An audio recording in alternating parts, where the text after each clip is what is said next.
Salut à tous, j'espère que vous allez bien. Aujourd'hui, je commence une nouvelle série de vidéos autour des cartes Pokémon. Moi, j'ai commencé à collectionner les cartes il y a pas longtemps et j'avoue qu'au début, j'étais perdu entre tous les formats. Qu'est-ce que c'est qu'un display? Qu'est-ce que c'est qu'un ETB?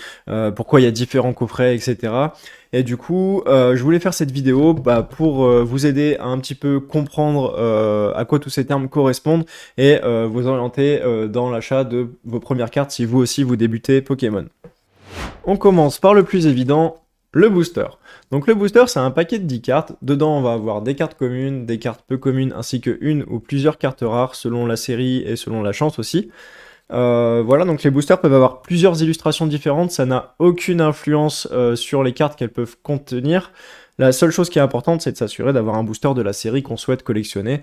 Ici, on est sur le set de base de Écarlate et Violet, par exemple, donc la première extension du bloc Écarlate et Violet. Les boosters peuvent être sous deux formes différentes, soit comme ceci, lorsqu'ils sont issus d'un coffret de présentation, donc j'expliquerai ce que c'est juste après, j'en ai un là, ou sous blister. Donc là, ça va plutôt être ce que vous trouvez chez les petits commerçants, donc les magasins de jeux de société, les bars tabac, etc. Alors que sous blister, ça va plutôt être ce qu'on a en grande distrib et dans les gros magasins de jouets. Il n'y a pas de différence entre les deux. Si ce n'est qu'à une époque, il était possible de peser les boosters pour savoir vite fait si ça allait être un bon booster ou pas. Parce qu'en fait, il y a des cartes, les cartes rares sont souvent texturées, brillantes, etc. Et donc, le poids des cartes est souvent un poil plus lourd. Et donc, quelques vendeurs peu scrupuleux pouvaient se mettre de côté les boosters lourds et garder en présentation les boosters plutôt légers. Aujourd'hui, depuis Écarlate et Violet, il me semble qu'il y a 3 cartes brillantes par booster ou quelque chose comme ça, donc c'est beaucoup plus difficile de deviner ce qu'il y a dedans juste à partir du poids. On enchaîne tout de suite sur le display ou coffret de présentation en français, donc là c'est vraiment pas compliqué. C'est une boîte scellée dans laquelle on a 36 boosters. Donc c'est un bon moyen de faire des économies parce que souvent les displays sont vendus un petit peu moins cher que les boosters à l'unité. C'est aussi une garantie que les boosters qui sont à l'intérieur n'aient pas été manipulés, justement par rapport à ce que je vous disais avant sur l'histoire des poids de boosters. Bon, par contre, ça oblige à acheter 36 boosters en une fois, ce qui fait quand même un budget non négligeable. Sachez tout de même que sur certaines séries, il n'est pas possible d'acheter des boosters à l'unité. C'est le cas notamment de la série Zenith Supreme, qui est une série spéciale qu'on appelle en .5. Toutes les séries sont numérotées. Là, c'est la série 12.5 du bloc épée et bouclier. Et sur cette série-là, on n'a pas de booster à l'unité. Pour acheter des boosters Zenith Supreme, il faut obligatoirement passer par des coffrets de plusieurs boosters. Donc il n'y a pas de display non plus disponible à l'achat. J'enchaîne avec les tripacks. Donc les tripacks, c'est très simple. C'est une boîte en carton qui va contenir 3 boosters. En plus de ces 3 boosters, on va parfois avoir un petit gadget. C'est pas le cas sur les tripacks écarlate et violet. Par contre, c'était le cas sur les tripacks Zenith Supreme. Par exemple, pour l'achat d'un tripack Zenith Supreme, on avait un petit pins gorithmique offert ou des autres évolutions des starters selon le type de tripack. Et par contre, ils vont toujours contenir une carte promotionnelle. Donc quand il y a des tripacks différents, il va y avoir des cartes promotionnelles différentes. Sachant que là, cette carte promotionnelle-là, le Oyakata, de ce tripack écarlate et violet, et ben, il n'existe que sur ce tripack-là. Ce qui fait que si vous souhaitez collectionner les cartes promo, et ben, à un moment donné, il faudra soit acheter le tripack, soit obtenir cette carte promo par échange. C'est l'intérêt principal des tripacks.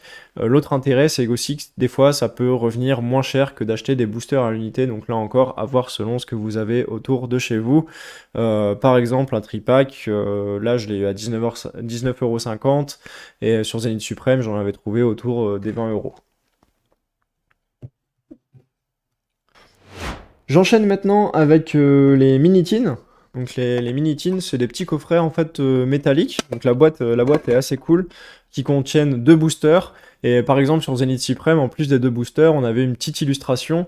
Et vu que les mini-tins avaient des designs différents, il y avait des illustrations différentes et ça permettait d'assembler les illustrations ensemble. Donc voilà, c'est un petit bonus.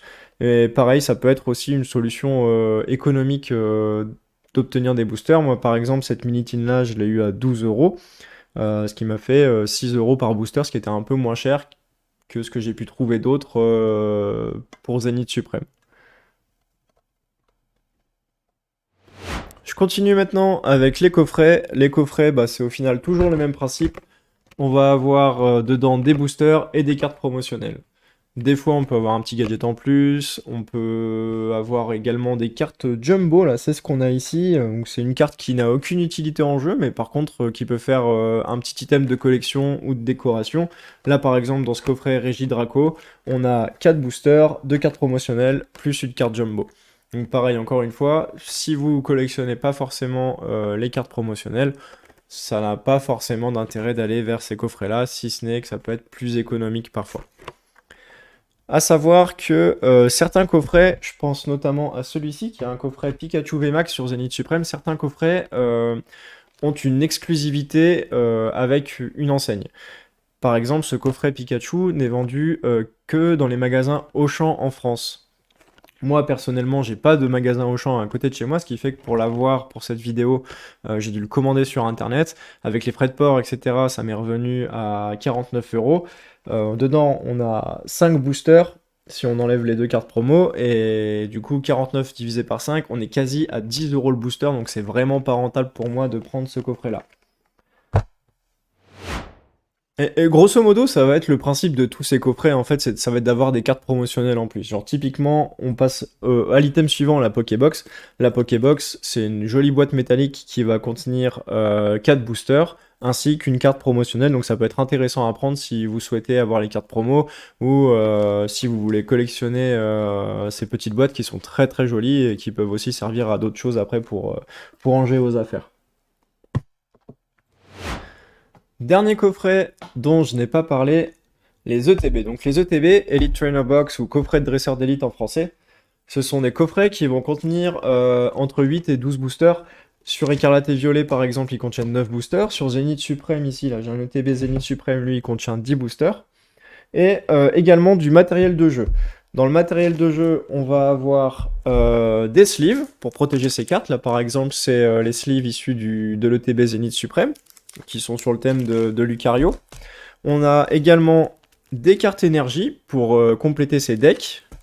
On va avoir, pareil, toujours, hein, comme dans chaque booster, une carte à code pour le JCC Pokémon en ligne.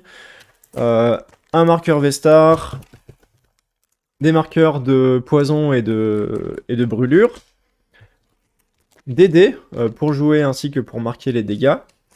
On va avoir aussi ce petit guide de jeu. Ce petit guide de jeu, il est intéressant si vous souhaitez jouer au jeu Pokémon, mais il est aussi intéressant pour une deuxième raison, c'est qu'il va contenir en fait la liste des cartes du set. Donc ça peut être assez cool pour suivre un petit peu votre collection, même s'il y a des outils en ligne aussi qui permettent de le faire. Donc voilà, en plus c'est un bel item.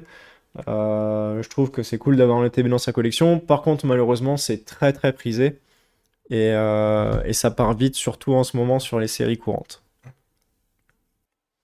J'en ai pas dans cette vidéo, mais on a également des coffrets plutôt destinés aux joueurs. Donc ça va être les kits d'avant-première ou les decks combat et stratégie. En fait, c'est des coffrets qui vont contenir des decks préconstruits ainsi que plusieurs boosters. Des fois, on va avoir des tapis de jeu. D'ailleurs, on peut aussi avoir des tapis de jeu dans certains coffrets, hein, ça arrive aussi. Mais voilà, j'en parle pas ici parce que pour moi, c'est un item qui est plus dédié aux joueurs. Par contre, si vous avez l'occasion d'aller faire une avant-première, donc en fait c'est des événements qui sont organisés par les magasins de jeux de société un peu avant la sortie d'une extension, ça peut être l'occasion déjà d'obtenir des boosters à pas très cher, de jouer avec vos cartes et de rencontrer de nouveaux fans de Pokémon, donc pourquoi pas après faire des échanges avec eux, donc c'est un excellent moyen aussi de commencer une collection de cartes, les kits d'avant-première. Dernier moyen d'agrandir votre collection, l'achat de cartes à l'unité. C'est de loin le moyen le plus économique de collectionner des cartes Pokémon. On perd le fun d'ouvrir des boosters et de pas savoir ce qu'on va avoir, mais quand vous voulez terminer une collection et qu'à chaque booster que vous ouvrez, vous avez que des doubles, et ben à un moment donné, il n'y a pas le choix. Pour compléter les rares qui vous manquent, ça va être l'achat de cartes à l'unité. Donc voilà, c'est vraiment le moyen le plus économique de collectionner des cartes. C'est pas le plus fun, c'est sûr, mais ça peut aussi être une autre activité de se dire bah ok, aujourd'hui je vais aller à la brocante, je vais aller chiner des cartes Pokémon, ou je vais aller au magasin de jeux de société de mon coin avec d'autres fans de Pokémon pour voir ce qu'ils ont à échanger eux aussi. Donc voilà, pour terminer les collections, les cartes à l'unité. Écoutez, c'est tout pour cette vidéo, j'espère qu'elle vous a plu. Bientôt, je ferai une nouvelle vidéo pour voir un petit peu où est-ce qu'on peut acheter tout ça et faire potentiellement quelques économies parce que Pokémon, ça coûte beaucoup d'argent. Si vous avez aimé ce contenu, je vous invite à vous abonner à la chaîne, à mettre la cloche et à liker, commenter la vidéo. Merci beaucoup et à la prochaine!